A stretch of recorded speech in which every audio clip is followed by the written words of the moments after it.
Hey, how you doing? Christopher James here with the XFC. I'm sitting here with Chris the Beast Boy Barnett, winner of the very first XFC fighter tryout, and he made his pro debut April 25th in Knoxville, Tennessee. Fought Jonathan Ivey, a journeyman fighter who had over 80 fights on record, but probably well over 100 fights, maybe 120.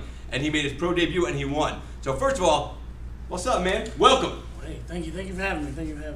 So you went from the fighter tryout to being nobody, and then all of a sudden, you were on the undercard of the April 25th fight in Tennessee. You were on the undercard. You weren't even supposed to be on TV, and a fight dropped, I believe. Yeah. You ended up on national TV, and people are talking about you, man. Yeah. It was amazing. It was like somebody just handed me a gift. It was like, here, you better take it. As soon as I found out I was going to be on TV, I was like, I got to stay on TV. So I had to throw everything out there. So. Well, you did a great job. You went out there. Not only did you win your fight, but you entertained the crowd. And a lot of people don't understand that part of fighting, you got to entertain people. That people don't want to go out there and see a boring fight. And you and Ivy were not boring. I had to show him. I knew he was a showman fighter, like as far as antics and whatnot. So I was like, I was gonna make sure I established dominance first, and then put on the show. So yeah. I remember you guys had said something pre-fight.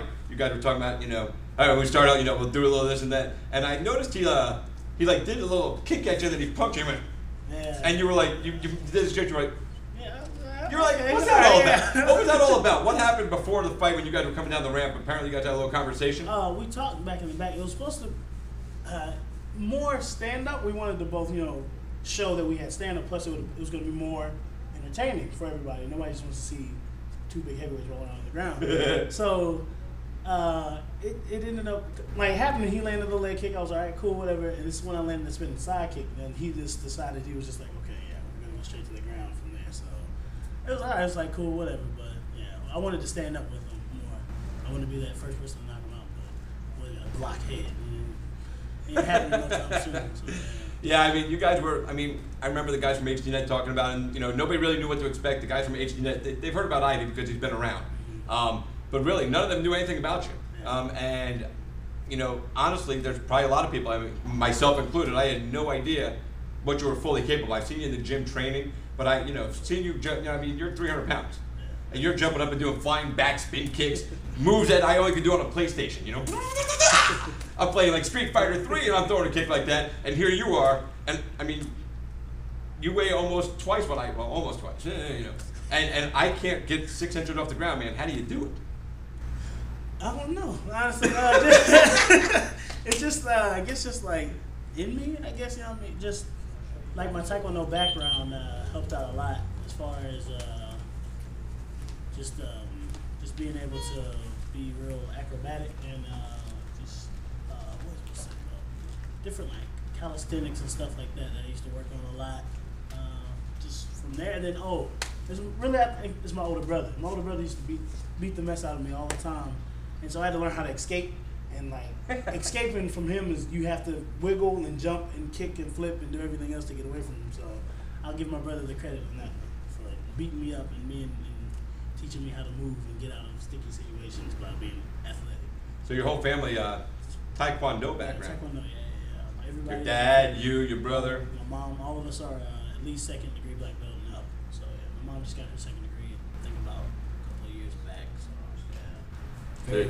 So you got a badass mama. Yeah, I didn't get whoopings. I got beat downs. Yeah, I used to tag team out to beat me up. So. Oh, that's nice. Yeah, well, yeah. But you got to say thank you to that because that's probably what's tough, and you have to take where you are today. And me and my brother, we'll talk about it all the time. He's just like, man, I feel bad for what I did. I was like, no, I thank you for what you did to me. You put me here now. So let's talk about today. We're going to talk about the here and now. September 5th, St. Pete Times Forum.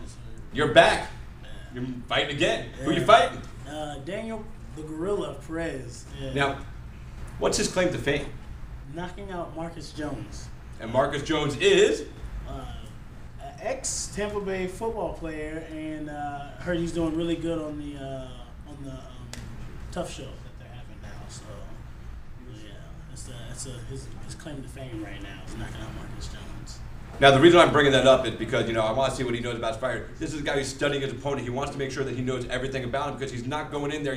Some guys go in there and they think, oh, I'm just going to beat everybody up. But I've been watching Chris train for this whole fight, and his attitude's different. You're a lot more focused than you were last time. And you're definitely, I mean, there was an article recently about you on MMA Junkie. I read it, great article. But there was a lot of naysayers on there talking about you're out of shape. You know, no disrespect what I'm going to say, but there's some guy said you're just a fat guy and, you know, got lucky. Round. Yeah, they call you the round, ground and pound. There was a few other ones too. You know, how does that make you feel? I mean, that people are, you know, basically it's people are saying, you know, there's a lot of, I mean, you read it, you saw it. Yeah. There's people that are saying you're a fat guy and you got no business being in the cage. What do you say to that? I love it because they're going off of my last fight, and if I could fight myself in my last fight, I know I'd destroy myself. And that's my goal in my whole MMA career is, can I go back and beat myself my last time? And the way I'm at now, the camp I've been going through and everything, I would destroy myself. Like if I was Ivy fighting me, and the way I am now, first round, it would have been done. Really? It would have been done. Yeah, it would have been. So where are you sitting at weight wise right now? I'm at about 258 right now, but like after. I'll say before I come in, I'm like 263, but right now I'm like at 258. So I'm on weight and everything. Right on. That was a big thing. People say you're not going to be able to cut weight, you know, and they're talking about having to ship you out to Japan to fight because that's the only way you're going to be an attraction like Bob Sapp. Now, guy gets paid, so even if that's what it ends up being, who cares, right? But honestly, I don't think that's what you're about, you know. Now, you are known to be a clown. Yeah, this fight I'm going to take extremely, serious. I'm still gonna entertain. I'll give you that hands down because that's what people are putting their money into. But this fight, I'm not gonna clown this one because he's not a clown fighter. He's a serious fighter. Ivy, in the fact, he knows when he's about to lose, he's gonna have some type of antics to make you look goofy. But Perez, he's in there for one reason. That one reason is to win, not to. He could care less about what's going on out there. He's in there for him. I care about what's going on in there and out, but for this fight, it's gonna be. You're gonna see a different Chris. I'll say that right now. You'll see a different Beast Boy out there. So, not to bring up, I just want to go on something funny here. I was looking at Sherdog the other day, and they had you as Chris the Beach Boy. Beach Boy. Not Beast. He's the Beast Boy, not the Beach Boy. They're a group from the '60s. You know what I'm saying? Does he look like the Beach Boy? But you could be a Beach Boy. I could. You sing pretty. Oh, thank you. So, now back on the serious note. What are you going to do to this guy? I don't want to make predictions, but it's going to be. Okay, but make a prediction. I'll say early third, late second. I'll say that early third, late second. Well, that's not really a prediction. I mean, that's just early third. I'm asking what am I'm not looking for a prediction. I want to know, you're going to go in there, you're going to punch this guy's lights out, you're going to go in there and just kick him, you're going to go roll around. I mean, what are you going to do? You're going to dance? Come on. I want to stand with him because for the fact that, I mean, if you watch his video against Marcus Jones, his eyes were closed with that punch. I'm not taking anything away from him on that, but that it was like a looping right, and then Marcus Jones' hands were kind of down anyway. So you say you're not taking anything away from him, but it's kind of what you just did. I'm not taking be real.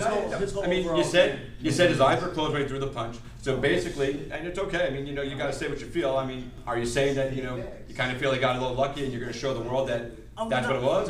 Not to take anything away from it, but as far as what happened in that fight there, it's not gonna. I'll say that's not gonna happen to me. That type of looping punch like that. It's definitely not gonna happen. Well, all right. Well, I appreciate you stopping by and doing this interview with us. I've taken time from your training because I know you're focused and you're not really talking to a lot of people right now. I know you've been a little meaner this recently. Cut him off. Yeah. So, but it's good though. I'm glad.